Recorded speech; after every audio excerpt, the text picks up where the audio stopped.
তো হাই বন্ধুরা, দেখো আমার আজি হচ্ছে ঠাকুরের ডাল। এই যে ঠাকুরের ডালখান কেন সরি বাঁধিছে, তো ওইখান ঠাকুরের ডাল তো খাইতে টেস্টটাই আলাদা। এই যে আজি হচ্ছে আমার ঠাকুরের ডাল আর হচ্ছে শলা কচু। তো শলা কচুর দিন মুই হচ্ছে আজি এই শুক্তা মাছ।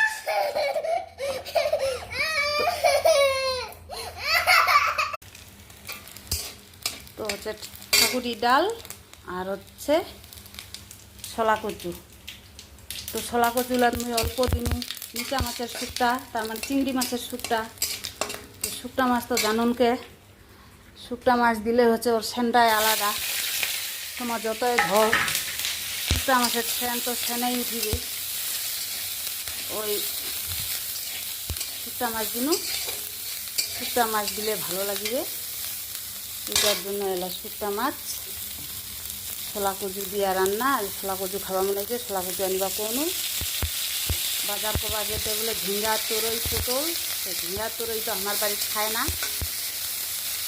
না বলে আমার আনে কোনা। তো আমার হচ্ছে আজ এই যে আর শুক্তা মাছের গন্ধ তো জাননকে পালায় না, সেই গন্ধ কয় না যাতে না ছাড়ে, জাতের পানি হলদি না ছাড়ে গন। আর শুক্তা মাছ বলে ছাদ ধোয়া দাও তাও না ছাড়ে বলে গন। তো সেরকম হয়েছে তোমার যতই ধর শুক্তা মাছ তো সেনটা তো রুবেই। তো ওই সেনের জন্য অল্প মুই এই শলা কচুর দিন আজি রান্না এইটুকু সিম্পল আজিকার রান্না। দুপুরবেলা রান্না আজিকার সিম্পলে খাওয়া হবে।